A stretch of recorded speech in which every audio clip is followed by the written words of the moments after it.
Nasa labas na po sina Lolay. Thank you, Tinay. Oh, bakit parang malungkot si Tinay? Alam mo ba, yung smile mo lang ang pinunta ko rito? Oh, tingnan mo ito. Ang ganda-ganda mo, oh. Naka-smile ka. Ito pa.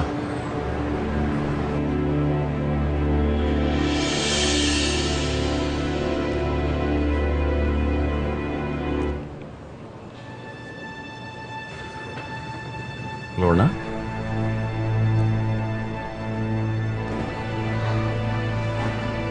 Kilala niyo po yung nanay ko, G-Pop? Nanay mo?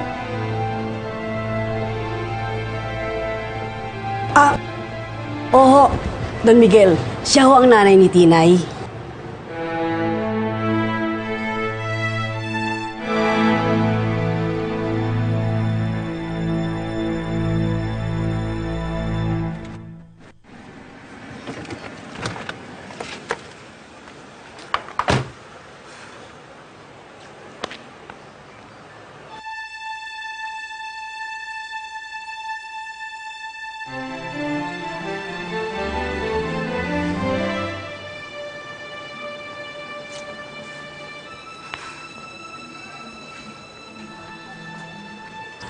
Pareho kayo ni Helga. Tinitingnan din niya yung picture na yan. Siguro nga talagang maganda yung pangasawa ng anak ko. Nasaan siya, Ani? Namatay na ho sila sa aksidente, Don Miguel.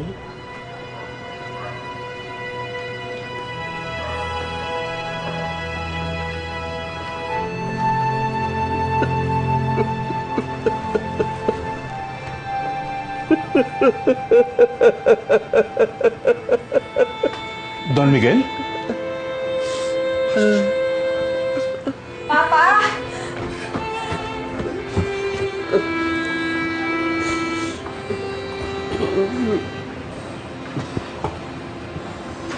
Apo. G-Pop?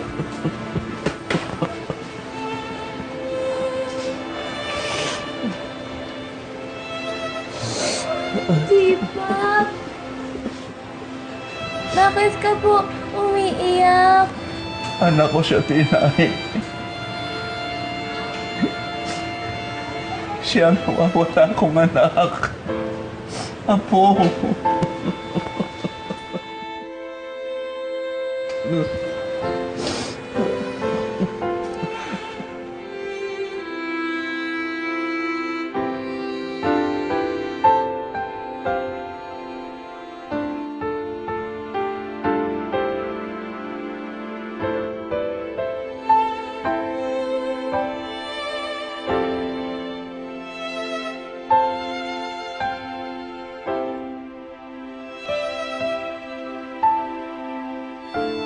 Don Miguel? Anak niyo si Lorna? Ibig sabihin, balahin namin kayo.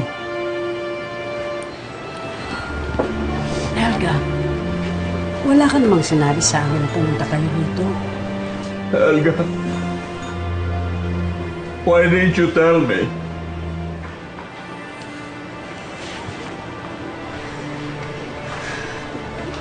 Pa, I'm so sorry. Hindi ko nakayanan sabihin sa inyo dahil hindi ko rin matanggap na wala na si ate. Oo nga, Papa. Tsaka concern lang kami sa health nyo eh. Baka kung mapano kayo. Kaya hindi namin sinabi muna. Di ba? Still, I have the right to know. Alam mo naman kung gaano katagal hinanap ang ate mo. Papa, please forgive me. Alam mo naman, ayaw lang kitang masaktan. Ani, Berto, dalhin niyo ako kung saan kalibig si Lorna. Please. Apo.